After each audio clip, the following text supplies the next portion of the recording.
네, 1월 25일 월요일 오늘의 킹슈맨 시작합니다.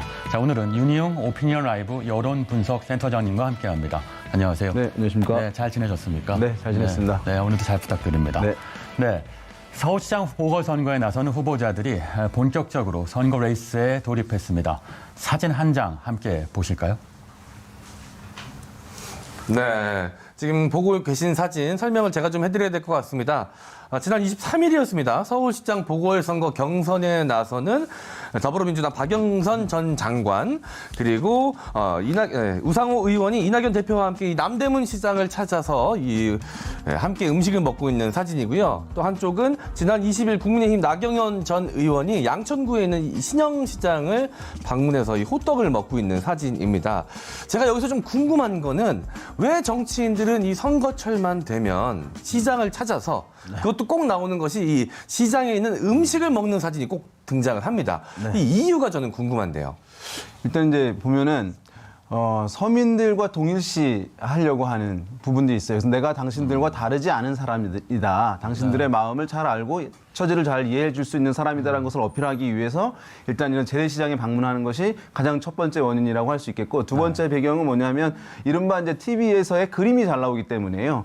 사실 뭐 요즘에 코로나 국면이기도 하지만 사실은 과거에도 시장에 가게 되면 사람들이 항상 모여 있기 때문에 그것은 본인이 확보한 지지자들이 아님에도 불구하고 그 인물이 나타난 곳에 사람들이 많이 모여 있다. 그럼 저 사람이 인기가 있다라고 하는 시그널을 전달할 수 있는 것이기 때문에 그런 두 가지 이유 때문에 이제 전통적으로 이게 후보들이 재래시장을 방문한다고 할 수 있죠. 근데 이 먹방도 연습을 좀 해야 되는 것 같아요. 저걸 잘 먹으면 굉장히 호재로 작용하는데 약간 어색하게 먹으면 오히려 좀 국민들의 마음이 좀 멀어지는 것 같기도 하거든요. 예. 과거 이 MB 같은 경우는 국밥 한 번 잘 먹었다고 그게 뭐라고 또 살짝 인기를 얻기도 하지 않았습니까? 네, 오창석 의원은 시장 좀 가셨었죠? 네, 저는 진짜 명함 들고 시장 가봤지 않습니까? 네. 솔직하게 아주 솔직하게 말씀드려서요. 방문할 곳이 마땅치 않아요. 시장을 가지 않는다고 했을 때 날것의 시민을 맞닿을 수 있는 곳이 없어요. 상가를 방문할 수도 없고요. 상가는 구획이 나눠져 있기 때문에 한쪽으로 들어가 보면 바깥에서 그 사람이 어디로 들어가는지 안 보입니다. 그렇기 때문에 솔직하게 말씀드려서 갈 수 있는 곳이 마땅치 않고, 그리고 더 하나 솔직히 말씀드리는 것은 정치 오래 하신 분들은 알겠지만요. 큰 시장이 열리는 곳일수록 해당 지역에 안 살 가능성이 높습니다. 그 시장 상인들이. 다른 지역에서 오시는 경우도 많아요. 그럼에도 불구하고 그 날것의 이야기를 듣기 위해서 가고, 왜 때때마중 시장 가냐라고 얘기하잖아요. 근데 한번 안 가보십시오. 그 시장도 안 간다고 욕먹습니다. 사실은 이제 시장을 가는 것이 것에 대해서 저는 한번 출마해봐서 함부로 욕하진 않아요. 진짜 갈 데가 없습니다. 실제 이야기를 들을 곳이. 그거 빼면은 공청회 간담회 정도밖에 없기 때문에 상인들의 목소리를 듣기 위해서는 실제로 가는 것이 맞다고 봅니다. 네, 어쨌든 안 가는 것보단 가는 게 언제나 낫겠죠. 자, 본격적으로 오늘의 주요 이슈 세 가지를 살펴보겠습니다. 어떤 소식이 가장 뜨겁게 떠오르고 있을까요? 첫 번째, 박범계 인사청문회 개봉 박두. 두 번째, 박영선 대 우상호 3년 만에 재격돌. 세 번째, 오나안 그들의 변신은 무죄입니다. 자, 오늘의 첫 번째 이슈입니다. 박범계 법무부 장관 후보자가 오늘 오전 인사청문회를 앞두고 있습니다. 어떤 내용들이 오갈지 준비한 영상 보고 와서 짚어보겠습니다.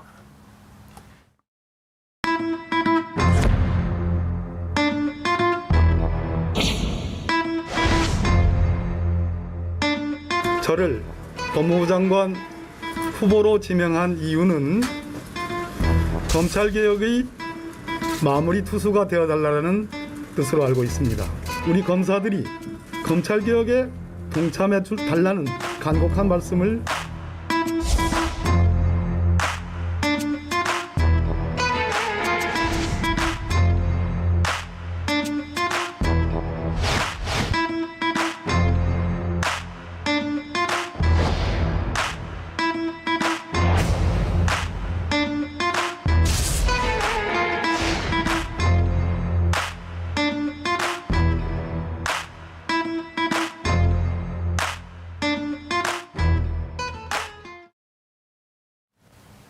네, 검찰 개혁의 마무리 투수를 자임한 박범계 후보자. 하지만 넘어야 할 산이 좀 많죠. 네, 이 박 후보자를 둘러싼 이 청문회 쟁점들 저희가 표로 한번 정리해 봤습니다. 함께 보시면서 설명드리도록 하겠습니다. 자, 먼저 이 공직자 재산 신고 중 토지 보유 누락 논란이 있습니다. 자, 그리고 지분 보유했던 로펌의 변호사를 선관위에 추천했다는 또 논란에 있고요. 자, 부인이 위장 전입했다는 의혹도 있습니다. 금품 요구 방조 그리고 권한 유착 의혹 논란도 있고요. 폭행 혐의 관련돼서 이 재판 논란도 존재하고 있습니다. 네, 윤중 센터장님. 예. 넘어야 할 산이 정말 많네요. 네. 뭐 이렇게 지금 많이 나와서 언론에서 이제 아까 주호영 원내대표가 까도 나오는 뭐 양파다라고 이제 얘기를 할 정도로 여러 가지 사안들이 이제 많이 있긴 있습니다만은 또 이제 이른바 유권자들 국민들이 어쨌든 그런 의혹된 사안들을 통해 가지고 반응을 하는 이른바 이제 한 방이 있느냐에 대해서는 또 여러 가지 의견이 엇갈리는 그런 상황이라고 할 수 있는데요. 어쨌든 이제 박범계 후보자가 여러 가지 대해서 이제 본인 입장도 이제 갖고 있을 것인데 청문회 과정에서 얼마나 이제 똑부러지게 해명을 하느냐 여부 또는 의혹이 해소되지 않는지 여부가 상당히 중요할 것으로 보고 다만 이제 지금 이런 여러 가지 이제 개인 신상과 관련된 의혹들이 있는데 본질적으로 봤을 때는 지금 이것이 검찰 개혁이라고 하는 이슈 화두 안에서 이루어지고 있는 논의이기 때문에 사실은 이러한 개인 신상에 관한 의혹보다도 검찰 개혁을 과연 어떻게 가져갈 것이냐 검찰과의 관계를 어떻게 가져갈 것이냐 이런 부분들이 사실은 이제 박범계 후보자를 바라보는 국민들의 기본 시각 또 야권에서도 이것을 쟁점으로 해서 어쨌든 후보 청문 보고서를 채택할지 여부 이런 것들이 결정되지 않을까 생각됩니다. 네, 결정적인 한 방은 없다. 본인의 해명 여부에 달렸다. 또 하나는 검찰 개혁 메시지가 중요하다. 자, 국민의힘에서 의혹을 끊임없이 제기하고 있는 가운데 박범계 후보자도 해명을 내놨죠. 네, 맞습니다. 각 논란별로 이 박 후보자의 해명 설명을 좀 드려보도록 하겠습니다. 자, 먼저 이 공직자 재산 신고 중 토지 보유 누락 논란에 대해서는 집안 대대로 소유하고 있던 이 선산에 관련된 건인데요. 국회의원 당선 후 보좌진이 재산 신고하며 누락된 것이라고 해명을 했고요. 실제로 이전에는 신고가 됐었던 것으로 확인이 됐습니다. 지분을 보유하고 있는 로펌의 변호사를 이 선관위에 추천했다라는 논란이 있는데요. 이에 대해서는 의원 당선 후 이 해당 로펌의 운영에 관여하지 않았다라고 해명을 했습니다. 자, 아내 위장 전입 의혹 논란이 있습니다. 이 서울집은 당시 이 첫째 아들이 이 세대주로 등록이 되어 있어서 아내분이 대전 지역에 위장 전입한 것이 아니냐라는 의혹인데요. 의원 당시 장모가 서울에서 자녀를 돌보면서 세대주로 큰아들이 등록된 것이다라고 해명을 했습니다. 자, 그리고 권한 유착 의혹 논란이 있습니다. 2019년 이미 무혐의 처분된 사안이다라고 이야기했고요. 폭행 혐의 재판 논란에 대해서는 오히려 내가 폭행 당할 뻔한 일이었다라고 해명을 했습니다. 네, 어제였죠. 24일 국민의힘은 자체적으로 장외 청문회를 열면서 송곳 검증을 예고하고 있습니다. 네, 일단은 민주당이 증인 신청을 거부해서 제대로 된 청문회가 진행될 수 없다라는 이제 명분인데요. 국민의힘이 이제 자체적으로 개최하는데 이종배 사법시험 존치를 위한 고시생 모임 대표, 김소연 전 변호사. 사실 이제 김소연 전 변호사 같은 경우는 출마도 있었고 당협위원장도 지냈기 때문에 저는 부를 수 있다고 보는데 사법시험 존치를 위한 고시생 모임 대표는 왜 부른 거죠? 그러니까 박범계 장관에 대해서 사법시험을 다시 부활시켜달라고 민원을 제기할 수는 있습니다. 그 어떤 국민이라도. 근데 이 사람들을 불러서 어떤 것을 검증한다는 것 자체가 이 단체의 성격과 이 단체 활동이 좀 의심스러워 보일 수 있습니다. 근데 실제로 찾아보니까 그동안 집권 여당에 대한 무리한 고발을 남발했었던 전례가 많이 쌓여 있어요. 그렇기 때문에 이 부분에 대해서 과연 현미경 검증을 통해서 진짜 좋은 법무부 장관을 가려내려는 작업인 것인가, 막연히 박범계 장관을 걸러내려는 작업인 것인가 좀 의심스러울 수밖에 없습니다. 네, 박 후보자 인사청문회에서 또 관심이 가는 게 바로 검찰 개혁이겠죠. 검찰 개혁의 마무리 투수가 되겠다는 포부를 밝히기도 했는데 한번 짚어주세요. 네, 일단 서울 고검청사에 마련된 이제 인사청문회 준비위원회가 있습니다. 여기에서 이제 사무실에 출근해서 계속해서 검찰 개혁을 마무리 짓겠다라고 얘기를 하고 본인 또 판사 출신이기 때문에 이 검사들을 다독이면서 가겠다 이런 메시지도 남겼는데요. 사실 이제 국회 법안이 통과되고 공수처도 출범했기 때문에 이제 검찰 개혁을 흔히 말해서 마무리 짓는 시기에 와 있고 법무부 장관 임명을 해서 새로 돌파할 것은 솔직히 말해서 그렇게 많지는 않아 보입니다. 그렇다면 3월, 4월 정도 완전히 완비가 끝나는 이 공수처 출범을 정확하게 끝내는 것, 그것이 아마 첫 번째 임무가 될 것이라고 봅니다. 네, 이 박범계 의원과 윤석열 검찰총장은 과거 사법연수원 동기로 이 형아우하던 사이이기도 했는데요. 지난 11월 국감에서 만난 모습은 전혀 다른 모습이었죠. 당시 모습 함께 보고 오시죠. 윤석열 검찰총장이 누굽니까? 이거 아니, 몰랐다? 형사부에 배당된 보고받지 않았기 때문에 몰랐다. 아니 이 사건이 총장님 자세를 똑바로 해주세요. 너무나 우리 윤석열 총장 잘 아는 어린이 느낄 때 선택적 정의라고 생각합니다. 그것도 선택적 의심 아니십니까? 과거에는 안 그러셨지 않습니까?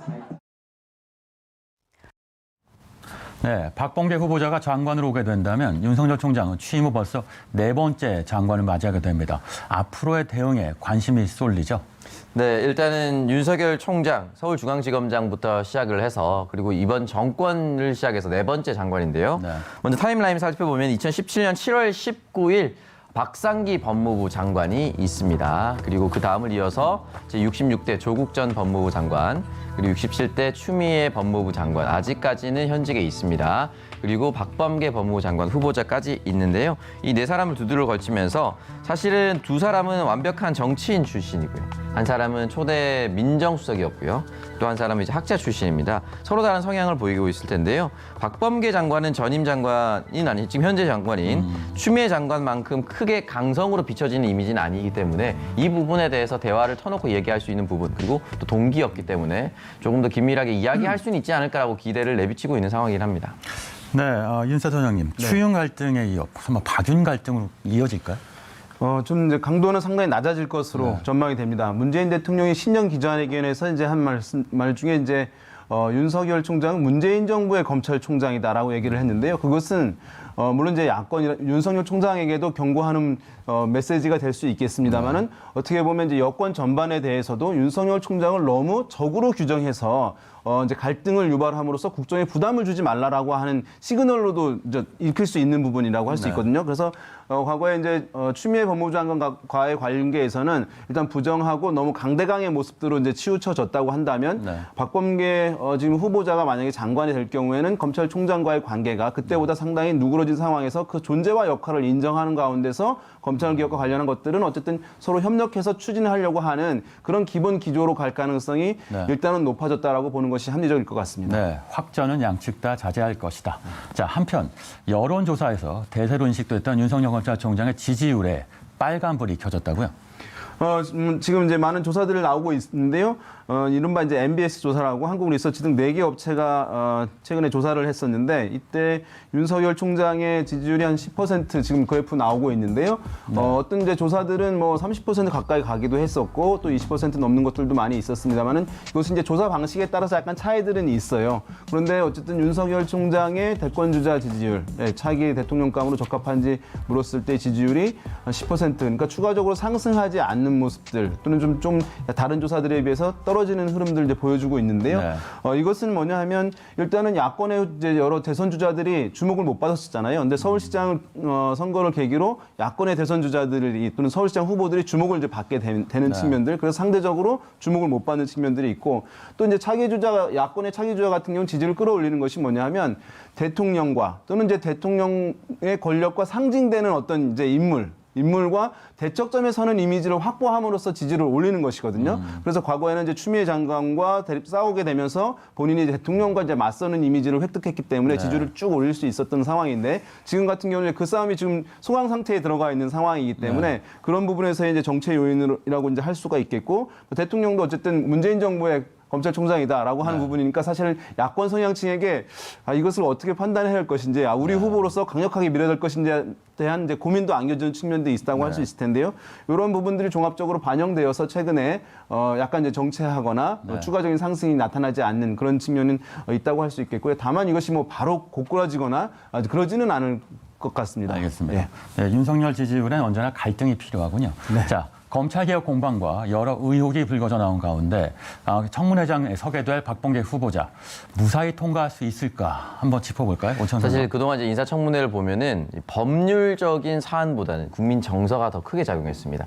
현재까지 의혹이 많이 불거져 있지만 국민적인 감정을 크게 자극할 부분이 물론 이제 정당이나 또는 박범계 후보자에 따라서 개인의 판단은 다르겠지만 아직까지는 크게 보이진 않습니다. 그렇기 때문에 흔히 말해서 앞서 말씀해 주셨다시피 결정적 한 방이 나오기 전까지는 네. 아마 무난하게 통과되지 않을까. 그리고 아직까지도 현역 불패입니다. 현역 의원이 장관 후보자로 지명됐을 때 낙마한 사례가 없습니다. 네, 현역 불패. 자, 장원님은 어떻게 보세요? 네, 일단 국민의힘 입장에서 좀 생각을 해보자면 서울시장 보궐선거 그리고 부산시장 보궐선거라는 큰 일을 또 앞두고 있고 이 마당에 국민의힘에 대해서 비호감을 갖고 있는 국민들의 대부분이 그 비호감의 원인이 무분별한 발목 잡기에서 비롯된 경우가 굉장히 많습니다. 근데 이 청문회를 앞두고 있는 상황에서까지 그런 이미지가 좀 부각이 된다면 이 보궐선거에도 끼칠 수 있는 영향을 생각할 수밖에 없기 때문에 크게 무리하지 않을 것 같다라는 좀 예측이 듭니다. 네, 센터장님께서는요. 이제 검찰개혁 마무리하기 위해서 이제 본인들 역할을 이제 인정하고 있고 문재인 대통령도 그렇게 생각할 텐데요. 지금 임기가 이제 한 1년여 정도 좀 더 남았는 상황에서 여기서 또 후보가 바뀌게 될 경우에 법무부 장관을 바뀌게 될 경우 이제 검찰개혁 자체가 물 건너갈 수도 있는 상황이기 때문에 제가 봤을 때 다소간 어쨌든 야권에서의 공세가 있다 하더라도 임명 수순으로 갈 가능성은 현재로서 이제 높다고 보는 것이 좋겠습니다. 알겠습니다. 자, 오늘 있을 인사청문회 후보자를 향한 묻지마 의혹 제기와 무분별한 신상 털기가 아닌 후보자의 자질과 능력을 검증하는 장이 돼야겠습니다. 두 번째 이슈로 넘어가 보겠습니다. 두 번째로 전해드릴 오늘의 이슈는 박영선 대 우상호 3년 만에 재격돌입니다. 박영선 전 중소벤처기업부 장관 아직 공식 출마 선언을 하지 않았지만 지난 23일 SNS에 행보를 알렸죠.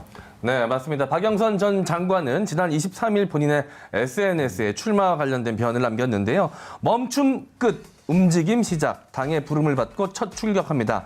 멈춤은 이틀을 넘지 못했네요라는 이 포스팅을 남겼는데요. 박 전 장관은 지난해 2월 코로나 첫 추경 때 이 소상공인 여러분 힘내시라고 대통령님을 모시고 찾았던 남대문 시장 그 인연으로 착한 임대인 운동이 시작된 곳이라며 당시에 사진을 함께 공개했습니다. 네. 첫 행보가 이낙연 대표와 남대문 시장을 찾는 것이었습니다. 이곳에서 우상호 의원과 첫 대면을 했죠. 네, 우상호 의원은 굉장히 오래 기다렸죠. 뻔히 이제 출마할 것이 보이긴 하나 이 상황을 굉장히 오랫동안 기다렸다 볼 수가 있는데요. 여기에 대해서 박영선 전 장관은 이렇게 이야기를 남겼습니다. 마음이 편치 않았다. 살이 좀 빠진 것 같다라고 이야기를 남겼고요. 우상호 의원은 혼자 하려니 힘들었다라고 하면서 눈이 몰 때까지 잘 지키고 있었다. 마지막까지 장관직을 수행하느라 얼마나 고생이 많았나. 당을 위해서 결심해줘서 정말 고맙다라고 이야기를 남겼습니다. 센터장님 어떻게 보셨어요? 일단 이 두 분 같은 경우 사실 뭐 이제 당내 중진이고 원내대표도 또 똑같이 했거든요. 그런 상황이고 또 합리적인 어떤 뭐 성품을 지니고 있다고 하는 공통점도 있기 때문에 사실은 뭐 서로 간에 치열한 이제 경쟁이 예상되긴 하지만 여러 가지 어떤 신상에 관해서 흠집내기 이런 것들을 갈 가능성 사실 많아 보이지는 않습니다. 그래서 여러 가지 정책적인 측면을 놓고 두 사람이 이제 경쟁을 하는 그런 이제 어떻게 보면 좀 밋밋할 수도 있는 그런 경선이 되지 않을까라는 생각도 들긴 합니다. 네. 자, 박영선 전 장관과 우상호 의원, 남대문 시장에 함께 있었지만 신경을 쓴 부분은 좀 달랐다고요? 네, 맞습니다. 이 민주당의 상징인 파란색 계열의 코트와 이 운동화를 맞춰 입은 박 전 장관은 이 중기부에서 추진했었던 이 중소기업 소상공인 지원 정책을 부각하는데 좀 주력을 하는 듯한 모습을 좀 보였고요. 당시 착용하고 있던 마스크도 중소기업 공동 브랜드인 브랜드 K 제품을 착용하고 있었습니다. 우 의원도 이 시장 곳곳을 누비며 이 시장 상인들과 스킨십하는 모습을 보여줬는데요. 우 의원은 시장별 특색화로 관광 유입 확대 등을 모색하겠다라는 보관을 내놓았습니다. 네, 어제 자리에는 이낙연 대표도 함께 갔죠. 이날 이낙연 대표와 첫 회동을 시작으로 본격 선거 레이스가 시작된 걸로 봐야 되겠죠. 네, 그렇습니다. 지금 이제 이낙연 대표가 간다. 원래 박영선 장관 같은 경우도 전 장관 같은 경우도 출마 선언을 하고 그다음에 이제 선거 행보를 하는 것이 순서긴 하거든요. 그런데 그만두자마자 출마 선언을 정식으로 하기 전에 이제 레이스에 뛰어들었던 것인 거거든요. 그것은 뭐냐면은 어쨌든 당이 여러 가지 급한 상황에 또 본인도 급하다는 판단을 이제 했을 것인데요.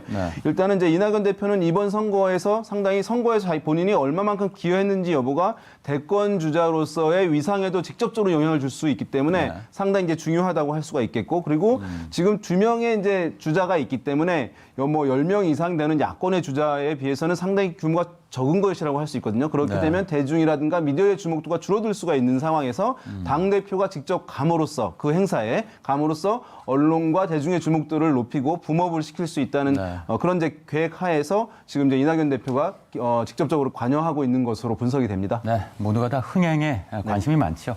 자, 서울시장 보궐선거를 앞두고 후보 간 거친 설전을 주고받는 야권과는 달리 아직까지는 화기애애한 모습인 것 같은데 어떤가요? 네, 일단은 뭐 페어 플레이 하겠다라는 모습 이런 것을 이제 공약으로 내세우긴 했었는데 더불어민주당 차원에서 일단 두 가지입니다. 박영선 전 장관 같은 경우는 아직 공약이 하나도 제대로 나오지 않았습니다. 그러니까 설전이 붙을 만한 논쟁 이슈가 없다는 것이 하나 있고요. 네. 두 번째는 박영선 전 장관 같은 경우는 설전과 조금 어울린다는 이야기를 민주당 지지자들이 알고 있습니다. 네. 그렇기 때문에 사실 서울시장이라는 큰 자리는 그런 대중적 인지도와 이미지까지 고려해야 하는 자리이기 때문에 거친 모습은 최대한 회피하려는 모습, 그게 예비 경선 내내 이어지지 않을까라고 조심스럽게 예측해 봅니다. 네.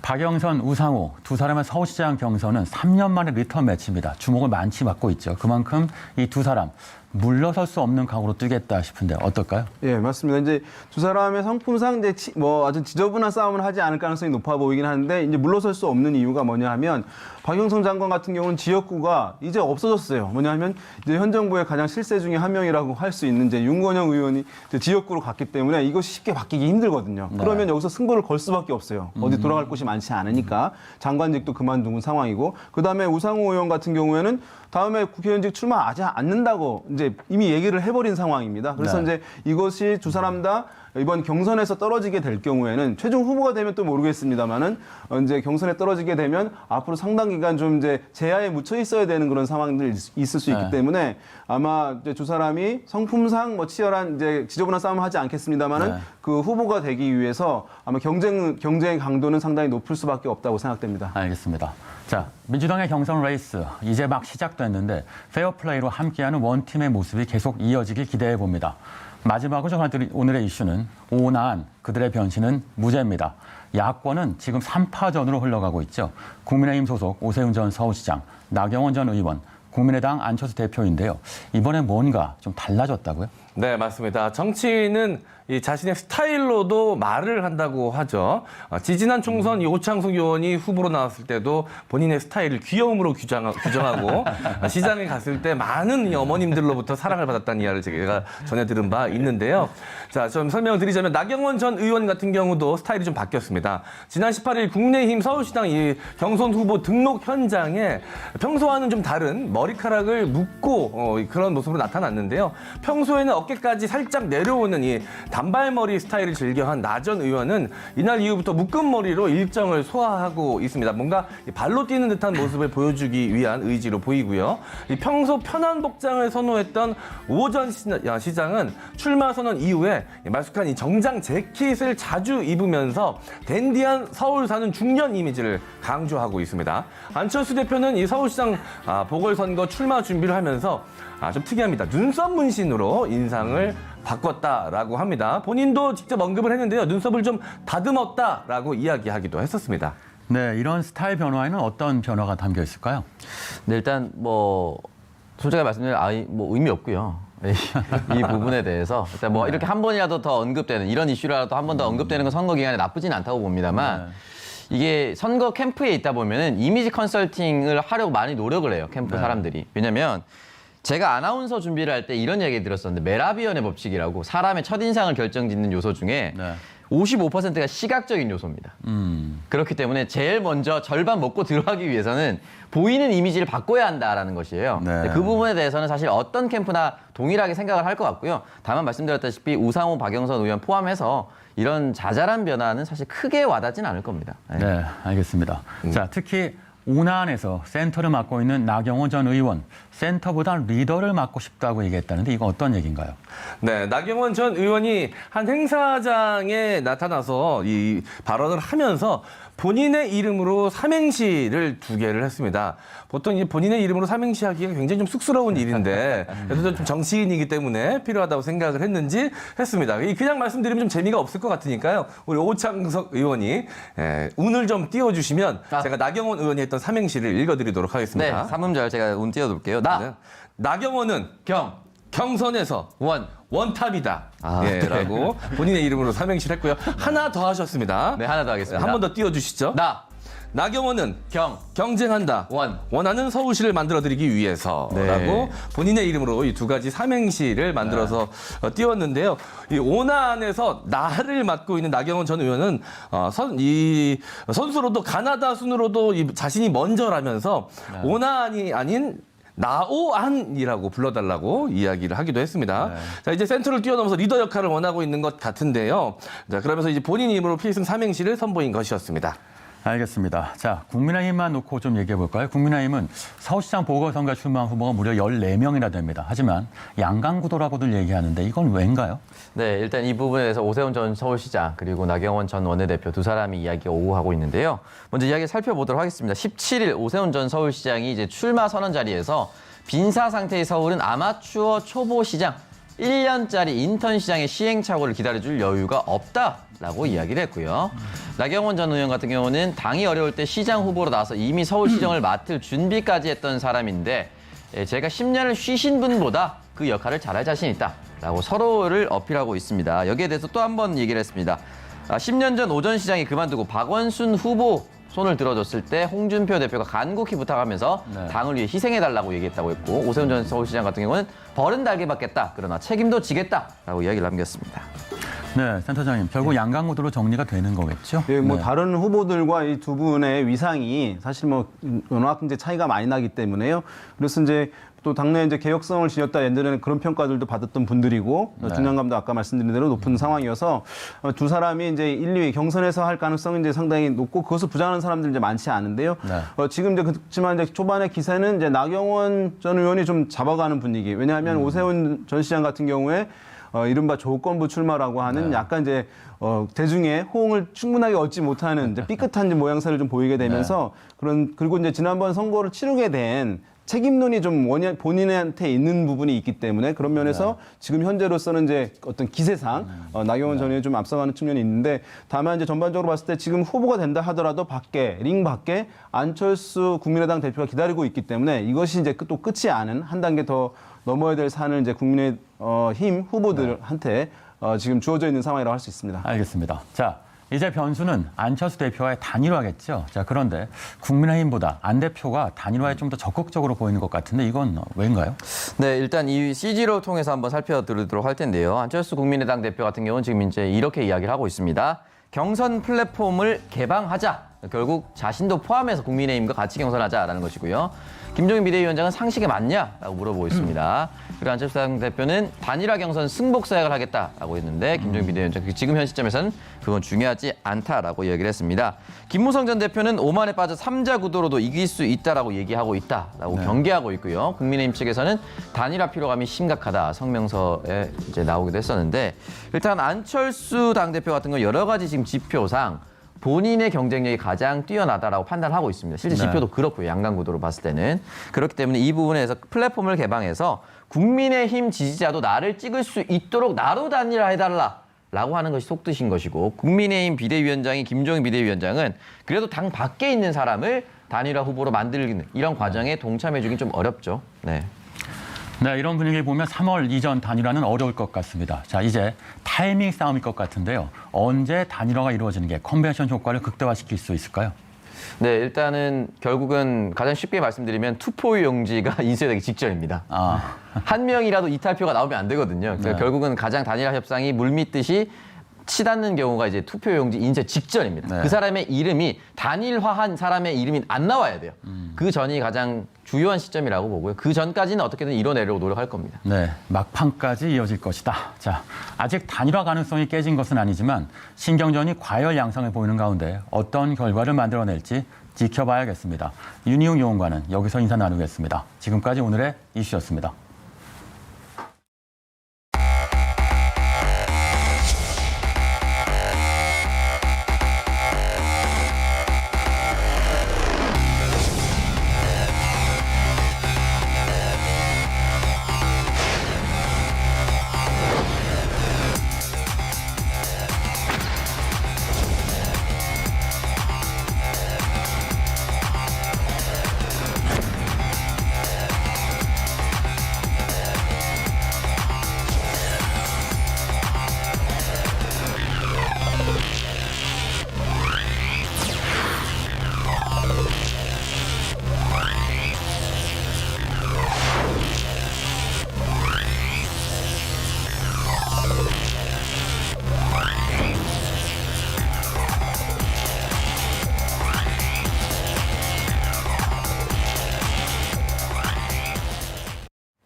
네, 오늘의 킹덤 주제, 야, 너도 부자 될 수 있어입니다.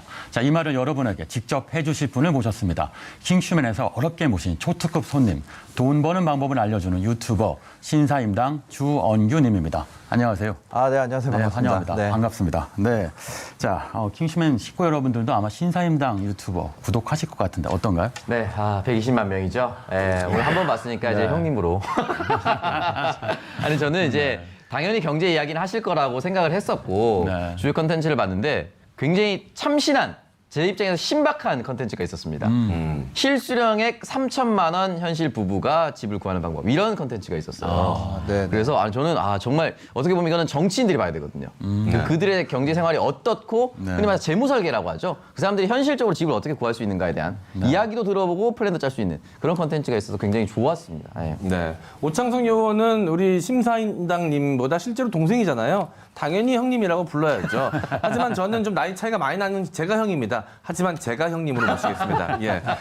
제가 이제 개인 유튜브 채널을 갖고 있는데 랜선 선생님이셨습니다. 만들기 전에 만드신 컨텐츠 영상들 보면서 공부를 좀 많이 했거든요. 근데 영상 보고 배우는 거랑 실제 하는 거랑은 또 많이 차이가 나더라고요. 아직도 많이 배우고 있습니다. 네, 신사임당이라는 호칭이 더 편한가요? 아니면 주원규라는 호칭이 편한가요? 사실은 엔잡러시잖아요. 여러 가지 직업들을 거치셨는데 소개할 때 어떤 게 편하세요? 저는 뭐 어느 쪽이나 괜찮은데 주원규가 더 편하긴 하죠. 네. 왜냐면은 사실 제가 이 유튜버 신사임당으로 활동을 하고 있는데 제가 밖에 이렇게 돌아다니는 타입이 아니거든요. 그러니까 거의 다 뭐 만나는 사람만 만나고 네. 와이프랑 애만 만나고 이렇게 네, 신사임당이라는 말이 저도 어색해요. 사실.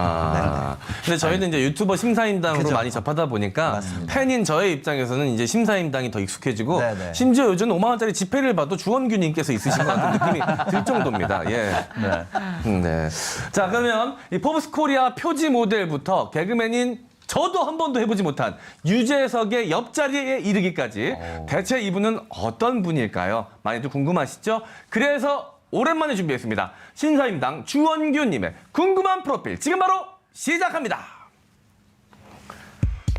이름 주언규, 1985년 12월 6일생으로 올해 나이 37세, 대학 졸업 후 2011년 경제방송 PD로 입사, 월 180만 원의 월급을 받으며 반지하 생활을 하던 그는 2015년 부자가 되겠다는 마음으로 창업을 결심. 인터넷 쇼핑몰, 임대사업자, 강의, 유튜버 등 돈 되는 건 다 하는 그는 프로 엔잡러. 부자가 되고 싶어 애플의 공동 창업자 스티브 잡스처럼 지난 5년간 검은색 티셔츠만 주야장천 입고 있는 중 심사임당이라는 유튜브 채널을 만들어 한국에서 돈 버는 법을 가감없이 공개하고 있습니다. 특히 퇴사하고 백수가 된 친구에게 쇼핑몰 창업 노하우를 하나하나 알려주는 창업 다마고치 콘텐츠가 큰 인기를 얻으면서 재테크를 하고 싶어하는 2040 세대들에게 위대한 코치이자 멘토로 각인되고 있는 중입니다. 128만 명의 구독자를 보유하며 경제 재테크 분야 채널 1위를 달리고 있는 중. 신사임당이 그려져 있는 5만 원권 지폐를 많이 갖고 싶다는 소망에서 지은 이름대로 월 최고 1억 원 이상의 수입을 거두며 승승장구하고 있는 현재 진행형 부자. 이상 경제 유튜버 심사임당 주원규 씨의 궁금한 프로필이었습니다. 부럽습니다. 부러워요. 네, 잘 들었습니다. 네, 궁금한 프로필 들어본 소감 어떠세요? 혹시 수정할 부분은 있을까요? 네, 지난 5년간 검은색 티셔츠가 아니고 제가 2017년부터 입었으니까 네. 예, 그러면 4, 8, 9, 10, 11. 네, 4년이네요. 네, 4년이나 디테일을. 4년이나 5년이나 정상은 아니십니다. 예. 네. 독특한 건 매한가지입니다. 예, 대단하십니다. 의지가 대단하신 것 같아요. 예. 자, 연예인 못지않은 이 인기를 좀 받고 계시다고 알고 있습니다. 저도 굉장한 팬이기도 하고요. 네. 혹시 인기를 좀 실감하십니까? 사실 제가 맨날 집에만 있기 때문에 크게 뭐 일어나면은 일하러 가고 일 끝나면은 집에 가고 이러기 때문에 사실 그건 잘 몰라요. 네. 네, 그리고 요즘에 또 다 비대면이다 보니까 1000명일 때나 뭐 10,000명일 때나 10만 명일 때나 계속 저는 이런 생각도 해요. 아, 저 사람들이 진짜 있는 건가? 네, 실제로. 실제로 존재하나? 네. 왜냐면 유튜브에서 그냥 가상의 인물들의 구독을 늘릴 수도 있잖아요. 네네. 그런 생각도 할 정도로 저도 사실 그 구독자 증가나 이런 거에 대해서 잘 믿기지 않았던 적도 있어요. 네. 예. 실감이 나실 겁니다. 일단 여기 2명 있지 않습니까? 아, 네네. 얼마나 아, 팬이면 감사합니다. 똑같이 오늘 맞춰서 까만색 안에 옷을 입고 영광입니다. 왔습니다. 티를 내고 왔어요. 네. 못 알아보셔가지고 굉장히 서운했습니다. 네. 알겠습니다. 자, 돈 버는 방법을 알려주고 계신데 정말 나만 알고 싶은 노하우도 있잖아요. 이런 걸 방출할 때는 불안하지 않으세요? 네, 그게 저는 이제 쇼핑몰 노하우를 제일 처음에 공개를 했었는데 그때 같은 경우는 쇼핑몰이 부업이었어요. 그래서 쇼핑몰 말고 제가 오프라인 매장을 3호점까지 운영을 하고 있었는데 그때 정말 고생 많이 했죠. 근데 이제 3개 매장을 운영을 하는데 하나당 한 500에서 600 정도가 남고 그 네. 3개 하면은 1,000 얼마 뭐 이렇게 남잖아요. 근데 직원을 12명을 썼거든요. 이 매장이 3개니까. 네. 근데 온라인 쇼핑몰을 부업으로 시작을 했어요. 근데 이거는 매장은 하나 하는데 한 뭐 보증금까지 하면 거의 1억 가까이 하나당 그렇게 들어갔었고. 네. 네. 근데 온라인 쇼핑몰은 제가 이게 70만 원으로 했거든요. 근데 직원도 아니고 알바 1명 놓고 이 매장 3개의 이익을 얘가 따라가는 거예요. 네. 그래서 와, 내가 지금까지 헛살았구나. 네. 내가 왜 그렇게 부부싸움을 하고 저 이제 와이프랑 동업을 했으니까 네. 왜 이렇게 부부싸움을 하고 또 그 전에 또 다른 동업자도 있었거든요. 그분이랑 뭐 그렇게 상욕을 하면서 싸우고 내가 왜 그렇게 살았지? 그래서 이거를 유튜브에다가 오픈을 하면 아 이거는 좀 구독과 좋아요, 알림 설정까지 모을 수 있겠다. 네. 그런 생각이 들어서 오픈을 한 거죠. 근데 그때 아깝다는 생각을 하지 않았던 게 뭐냐면 저는 이게 쇼핑몰이 부업이었고 첫 번째로 두 번째로 저는 원래 방송국 PD였잖아요. 네. 네. 근데 퇴사하고 돈을 쫓아서 살았어요. 근데 돈은 뭐 말 그대로 회사 다닐 때보다 많이 벌게 됐었는데 네. 그때 너무 부러운 게 TV를 키면은 이제 전 직장 동료들 아니면 뭐 선배, 후배들이 막 커리어를 치고 나가는 것들이 보이는 거예요. 네. 아, 나는 여기 남대문에서 1,000원, 2,000원 뭐 깎는 것 때문에 뭐 영수증 왜 안 끊어주냐 막 이런 것 때문에 막 싸우고 있는데 그것도 애기띠 하고 아, 그게 굉장히 우울감이 오더라고요. 아, 이게 돈이 전부는 아니다. 그때 좀 느꼈고 이게 배가 불렀죠, 그때는. 그 전에는 이제 월급을 아까 여기 소개에도 있는데 180만 원 받을 때는 진짜 돈이 너무 필요했어요. 근데 이제 나와서 좀 먹고 살만해지니까 뭔가 다시 PD가 되고 싶다. 이 생각이 많이 들더라고요. 네. 네. 그래서 여쭤볼 수밖에 없습니다. 자, 신사임당 인기가 있는 이유 바로 부자가 되는 법을 알려주기 때문인 거죠. 돈 버는 방법을 아낌없이 알려주기 때문일 텐데요. 저희가 오늘 모신 이유기도 바로 이겁니다. 첫 번째로 나눠볼 주제, 주원규에서 신사임당이 되기까지입니다. 자, 신사임당 하면 항상 따라드는 얘기가 있죠. 바로 앞서 소개해드린 대로 월급 180만 원에서 월 1억 원 이상의 수익을 거둔 스토리. 돈을 벌어야겠다. 부자가 돼야겠다. 마음먹은 계기가 있을까요? 네, 이제 결혼하고 뭐 결혼하지 않고 혼자 살았을 때는 전혀 무리가 없었습니다. 180만 원 받아도 제가 거의 뭐 취미생활이 게임밖에 없었기 때문에 PC방가 1시간 1,000원이었거든요. 10시간 해도 10,000원밖에 안 들어요. 그러니까 연비가 굉장히 좋았던 거죠. 근데 이제 결혼을 하고 나니까 결혼했을 때 이제 반지하 방에서 살았어요. 근데 그때는 이게 좀 현실이더라고요. 네. 왜냐면 이제 애도 낳아야겠고 나도 좀 이게 겨울 되면 창가에 고양이들이 어마어마하게 와요. 막 반지하. 되게 따뜻하니까. 그래가지고 그리고 막 바퀴벌레도 있고 이러니까 네. 좀 나도 제대로 된 데서 살고 싶다 이런 생각도 들고 뭐 그런저런 이제 뭐 말 그대로 중산층이죠. 중산층이 되고 싶다는 생각이 결혼하고 나니까 굉장히 강해지더라고요. 네. 그래서 그때부터 이제 바꾼 것 같아요. 삶의 방향을 바꿨고, 그리고 이제 방송국에서 이제 우리가 뭐 1,000억, 2,000억, 1,000억, 2,000억도 아니죠. 막 몇십조 얘기를 한단 말이에요. 그리고 이제 PD잖아요. 그럼 네. 작가랑 뭐 이번에 뭐 실적이 어디가 뭐 몇 조였는데 이거 예상보다 안 나온 거 아니야? 막 이렇게 한 다음에 끝난 다음에 야, 너 5,000원 있냐? 그러니까 이게 내가 방송에서 얘기하는 거랑 내 삶이랑 이 괴리가 너무 흔히 크니까 말하는 현타가 오는 거죠. 네. 세게 오죠. 네. 아주 그냥 시게 들어옵니다. 그래가지고 그것 때문에 그것 때문에 안 그래도 현타를 맞고 있었는데 거기에 결혼까지 하니까 네. 완전히 딱 자각이 되더라고요. 이거는 어느 정도는 돈을 졸업을 해야 된다. 네, 네. 네, 졸업해야 알겠습니다. 된다. 큰 깨달음을 얻었습니다. 오창석 요원이나 저나 정신 차리려면 일단 결혼해서 반지하로 가야겠습니다. 예. 그래서 좀 고생을 좀 해보고, 예. 그래야 좀 자각을 할 것 같은데. 자, PD님이셨잖아요. 이 회사 생활하면서 부업을 하셨던 것 같은데, 사업도 함께 병행을 하시면서 네. 손익분기점을 넘었던 시점은 언제였을까요? 손익분기 넘은 거는 이제 처음에 오프라인 매장 1호점을 내고 8개월 지났을 때 그때가 처음으로 넘어가게 됐죠. 그 전까지는 적자였어요. 적자였고 그 적자를 메우려고 좀 더 많이 주는 대로 이직했고 그래서 받은 걸로 또 부으면서 가다가 그렇게 된 거죠. 네, 일단 저희 이제 두 번째 주제로 넘어가 보도록 하겠습니다. 열심히 사는데 왜 가난할까? 이런 생각을 할 수밖에 없다고 저는 생각이 드는데요. 누구나가 신사임당님처럼 이렇게 주식이라든지 또는 유튜브라든지 방송을 통해서 대박 날 수는 없습니다. 그러다가 이럴 때 가만히 있다가 또 벼락거지. 나만 가만히 있었는데 나만 갑자기 뭔가 다른 사람들에 비해서 상대적 박탈감을 또 크게 느낄 때가 있거든요. 이 돈이 모이지 않는, 돈을 못 벌게 하는 장애물이 있다. 이것부터 하지 마라 라고 조언을 해준다면 또 어떤 게 있을까요? 아 이거 하지 마라. 네. 진짜 저 그런 조언 같은 거 이제 안 하려고 제가 제 채널 보면은 이제 저는 제 의견 얘기하기보다 이제 그렇습니까? 막 이거 하는 걸로 채널 방향 바꿨거든요. 네, 공감을 주로 해주시죠, 요즘은. 네, 근데 이제 그 장애물. 네. 근데 그런 거 있는 것 같아요. 이게 저는 이걸 없애려고 사실 노력을 많이 하는데 네.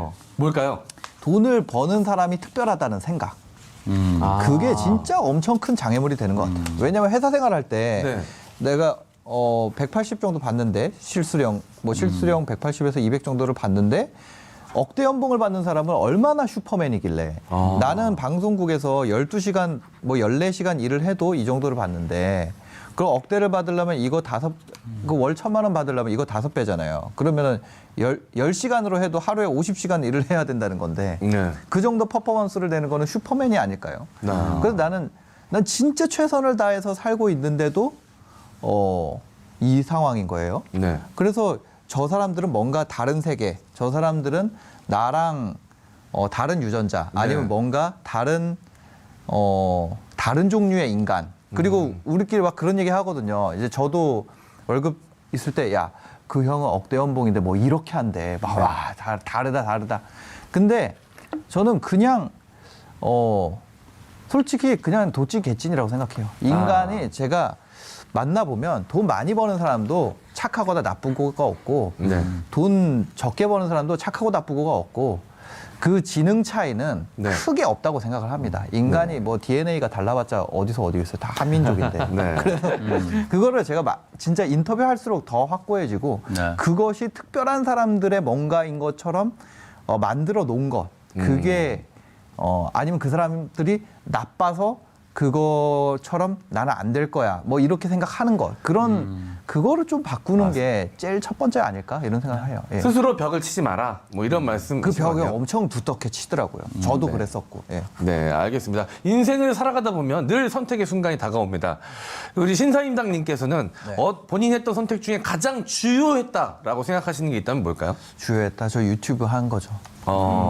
도전이셨던 거죠. 직장인에서 유튜버가 되셨으니까. 솔직히 유튜브를 한 거는 크게 도전은 아니었어요.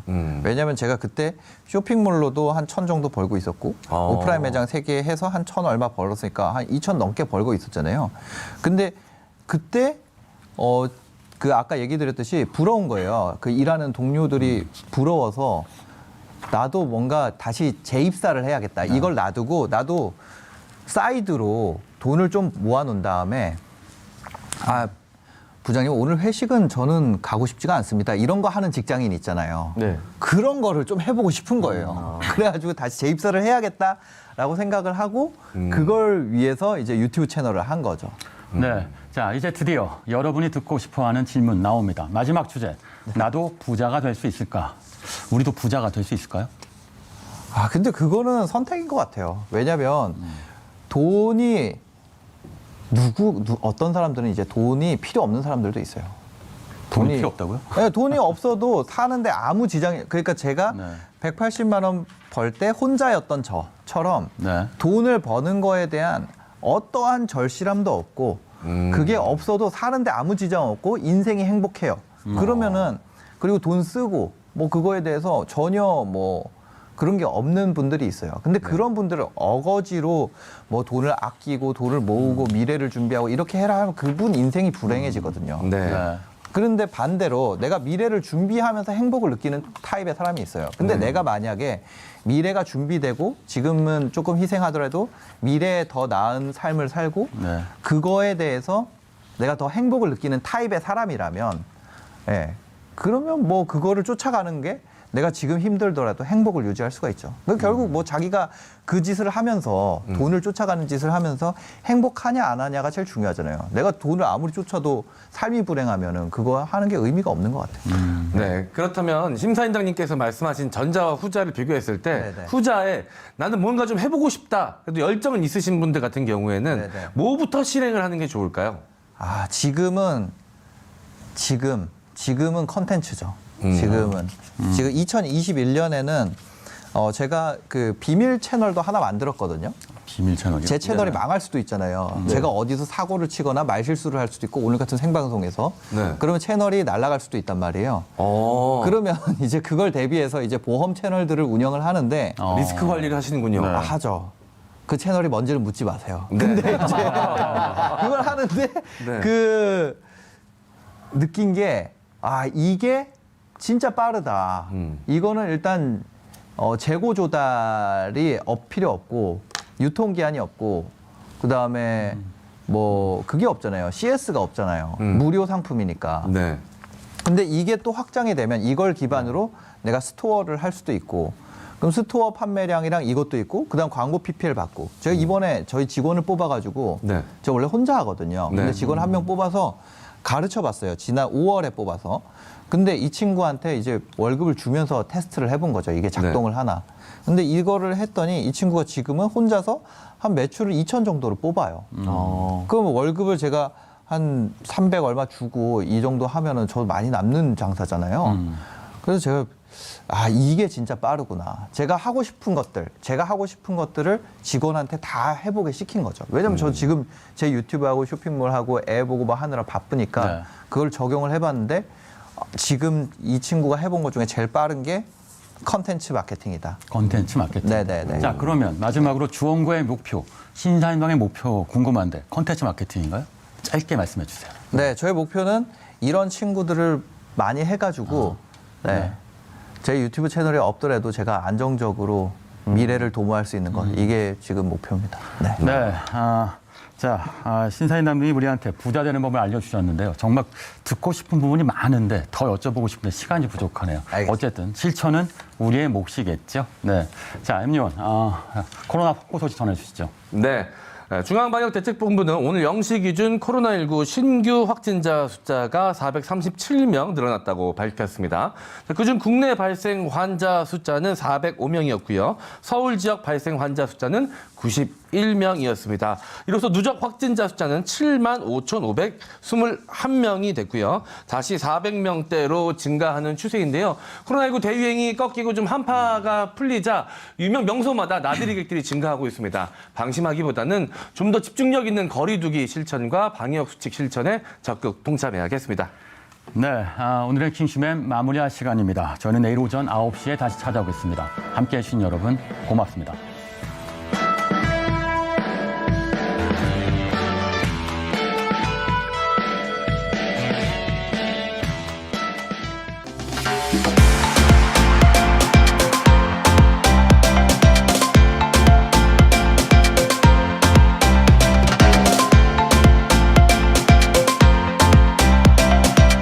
TBS